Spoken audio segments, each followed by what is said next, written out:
आज भावना जी ने हमसे ये पूछा कि कैसे पता लगाया जाए कि वो मांगलिक हैं या नहीं। तो सबसे पहले जानते हैं मांगलिक होता क्या है। मांगलिक यानी मंगल।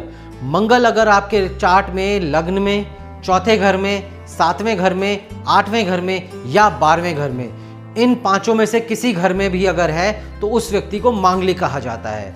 अब मांगलिक क्यों कहा जाता है?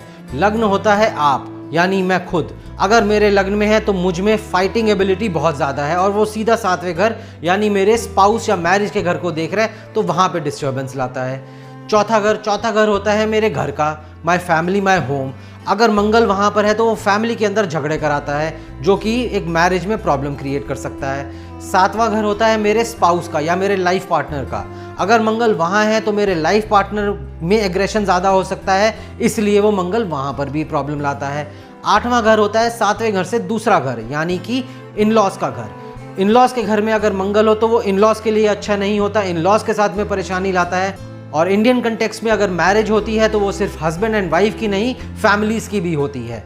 इसके बाद आता है मंगल अगर 12वें घर में हो तो वो भी मांगलिक होता है। अब 12वां घर क्या होता है? 12वां घर होता है हाउस ऑफ बेड प्लेजर, यानी आपको आपके बेड के प्लेजर यानी सेक्स या उससे रिलेटेड चीज़ों का क्या सुख मिलेगा वो हम 12वें घर से देखेंगे।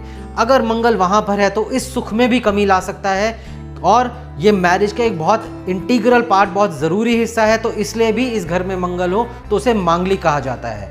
अब साउथ इंडिया में सेकंड हाउस में भी अगर मंगल हो तो उसे भी मांगलिक कहते हैं, पर हम उसे नॉर्थ इंडिया में मांगलिक नहीं मानते। सेकंड हाउस होता है कुटुंब का स्वामी या हाउस ऑफ स्पीच।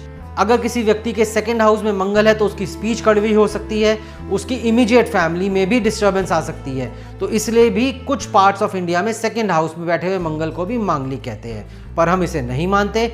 ऐसी ही और जानकारी वाली वीडियोस के लिए हमारे साथ जुड़े रहें। नमस्कार।